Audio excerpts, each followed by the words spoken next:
everybody makes mistakes and that is totally okay. It's just a part of learning. What follows is the most common mistakes I see when I teach Webflow to beginners. Let's jump straight to the first one, and that is understanding the classes. So the classes are represented with these blue boxes in the styles panel, and all the styles you have here in the styles panel are linked to that specific class. The idea is that you can reuse the class wherever you want, but whenever you update the class, it will update all the elements that use that class. Of course, the problem comes when you just mindlessly click the styles panel and let the Webflow auto-generate the classes or the class names. The result is horrible structure with horrible naming, and each element will have their own class. The classes are a core concept of Webflow and HTML and CSS, and there is a lot more to the classes. So I will leave a link to Webflow's own video that goes further on this topic. Oh, and if you're wondering who am I, I'm Janne. I'm a web designer bringing you some fresh perspective all the way from Finland. So if you like web design related content, be sure to subscribe. Moving on to the next mistake, which kind of relates to the classes, and that is not using the global element styles. For example, here I have a heading and I already have a class Home Hero 1 here. But if I take this away, you can see that there are some styles already linked to this element, although I do not have a class, and that is because I have edited this pink tag. You can consider these pink tags like default styles for different elements, in this case H1 elements. And there are these classes for almost all text elements, some link elements, and some other elements too. So whenever you have a new project, you should go through these pink tags and define the default styles. That way you do not have to put in the same styles again and again. For example, you do not have to put font styles to each and every text element. Next up, margin chaos. So many beginners use margin to move things around and get elements to their intended places, but that might not be the wisest thing to do. So let's say I want to center all these elements right here. I could pick up individual elements and apply some left margin right here, but I'm forgetting that this is just one screen size, and I will have some major headaches down the line when I'm trying to make this responsive. So instead of doing that, I will remove this auto-generated class, find the parent element and apply a layout to that. So firstly, I will make sure that this parent element is 100% wide, and then this already has a flexbox applied to it, and I will align it to the center from here.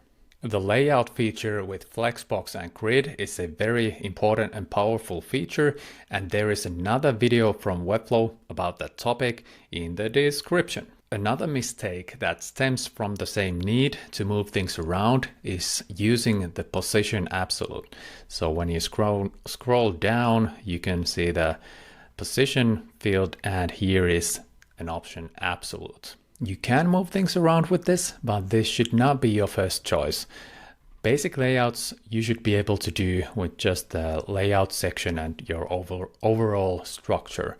And whenever you have the case that you want to stack elements on top of each other, then you can come back and check out this positioning field. But again, this should not be your first choice for moving things around.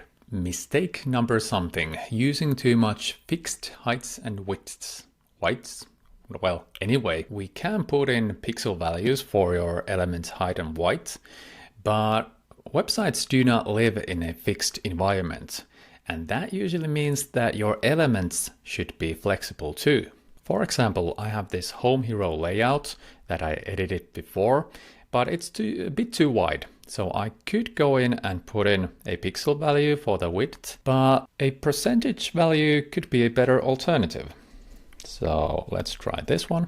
Okay, that's better. This way the element will adjust to its parent element. And combining the width with the max width, then you're really helping the future self again when you're going through the different screen sizes. Just 2 more mistakes to go. And the second to last is applying text color to each individual text element. The text styles are different in a way that they are inherited until there's an exception. Here again, I have the home hero layout. You can see that my aligning is not right, but the text align is right here in the typography section. So I do not have individual text elements set, but I can put in the align feature, and I could change the color to something different. And you can see that all the text elements inside that element change color unless they have some sort of text color like this button right here. So if you have classes for text styles, you might want to leave the color field blank and apply the color to some higher element, for example, a section element. Okay, the last one before the bonus, and it is uploading huge image files and not compressing those. So the largest images I usually upload are about 2000 pixels wide, and whenever I know that the image will not be like full width, I will go down from there. For example, a blog thumbnail image on a blog list, I might go with the 600 pixels. And every time I upload an image, I will make sure that I will go to the asset panel, click right there and compress the image. So Webflow's own compressor is quite good. I used to use third-party tools for that, but nowadays I do not need them because this gets the job done. Of course, you want to have high quality images on your website, but you can really compress those image files a lot before it affects the actual image quality. The last thing I want to leave you with are the Webflow frameworks. So those might be a bit advanced, but many of these mistakes can be avoided by using a framework. And I know that's another thing you just have to learn, and those frameworks can be very advanced and complicated. But in the long run, it will make your work easier. So if you haven't already picked a framework, you should check Client First from FinSuite, Lumos from Timothy Ricks, and maybe Mast. And on top of that, maybe Google Webflow frameworks. There might be some newcomers to the game. That's enough for the day. For your next video, check out this one. YouTube really thinks that you might like it.